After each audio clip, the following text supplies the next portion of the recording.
कोणाला? अरे नवी मुंबई महापालिकेला नोटीस काढण्याची हिंमत त्यांनी केली असेल तर त्यांना रिपेंड व्हावं लागेल. नवी मुंबई महापालिका दुबळ्या लोकांची नाही. Navi Mumbai city is blessed by God. परमेश्वरानं आशीर्वाद दिलेलं शहर आहे. देशाचे पंतप्रधान नरेंद्रजी मोदी यांनी ज्याला आढावा घेतला आपल्या देशातले डेटा सेंटर कुठे आहेत त्या लक्षात आलं.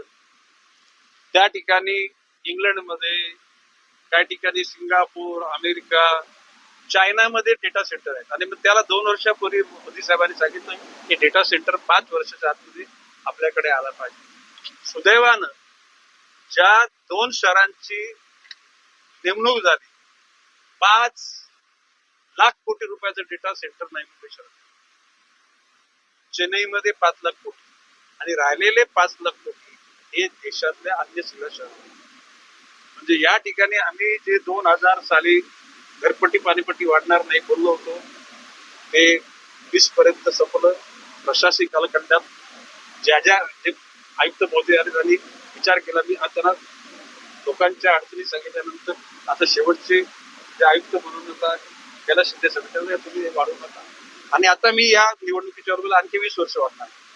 घरपट्टी आणि पाणीपट्टी ज्या ठिकाणी रेसिडेन्शियल एरिया तिथे वाढणार नाही. याचा अर्थ या ठिकाणी व्यापारीकरण आहे, कमर्शियलायझेशन आहे, इंडस्ट्री काही आम्ही काय बंधन कोणाला केलेलं नाही.